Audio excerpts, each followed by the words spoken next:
এই এই পুলটা পরিষ্কার করতে কত টাকা লাগবে বল? স্যার, এই পুলের আশেপাশেও তো অনেক ময়লা। আমি পুলটা সহ সবকিছু পরিষ্কার করে দেবো, আমার 1000 টাকা দিয়ে। ও আচ্ছা, এভা ওকে 1000 টাকা দিয়ে দিন। ধন্যবাদ। ম্যাডাম, এটা বিসিএস পরীক্ষার প্রস্তুতির শীট না?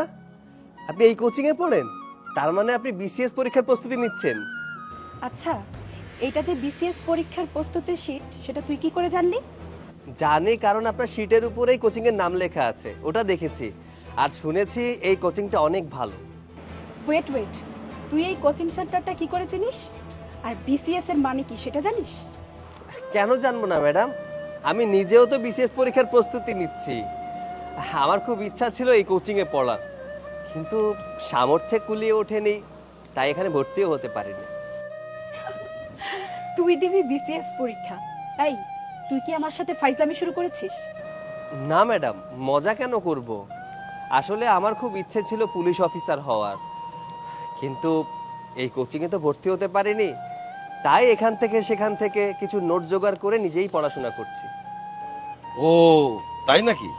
তাহলে বলতো বিসিএস এর পূর্ণ অর্থ কি? বিসিএস এর পূর্ণ অর্থ হচ্ছে বাংলা। এই থাম তো, তোর আর কিছু বলতে হবে না। আসলে তোকে দেখেই বোঝা যাচ্ছে তোর দৌড় হচ্ছে ওই যে ময়লার ডাস্টবিন পর্যন্ত।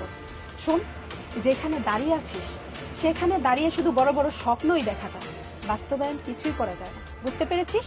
তাই যতটুকু স্বপ্ন দেখতে পারবি ততটুকু পূরণ কর, বেশি দেখতে যাস না। ম্যাডাম, এইভাবে কেন বলছেন? আমি কি বড় কোনো চাকরি করতে পারি না? দেখুন, আমার বাবা মার অনেক স্বপ্ন, আমি যেন বড় একজন অফিসার হই। তাই তো বাবা মার স্বপ্ন পূরণ করার জন্য বিসিএস এর প্রস্তুতি নিচ্ছে। চুপ, একদম চুপ, গলা নামিয়ে কথা বল। এই পড়ালেখা কি জিনিস তোর বাপ মাকে জানে? জানে না। আমার মেয়েকে আমি লন্ডনে গ্রাজুয়েশন পাস করে নিয়ে এসেছি।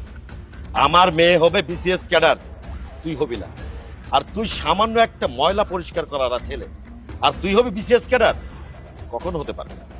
ও আর হ্যাঁ হ্যাঁ, তোকে যে লন্ডনের কথা বললাম, তুই কি লন্ডন চিনিস? নিশ্চয় চিনিস না। লন্ডন হচ্ছে একটা দেশের নাম, আর এই লন্ডনে কারা যায় এটাও কি জানিস? কোটিপতির ছেলে মেয়েরা যায়। আর তুই তো সামান্য ময়লা পরিষ্কার হলা ছেলে, তুই লন্ডন চিনবি বা কি করে? স্যার, আপনার কি মনে হচ্ছে না আপনি আমার সাথে বাড়াবাড়ি করে ফেলছেন?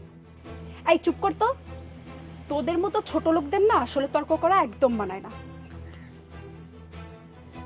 তোর পকেটের মধ্যে ওইটা কি রে? ম্যাডাম, এটা আমার নোট খাতা, আমি নিজে বানিয়েছি, দেখবেন?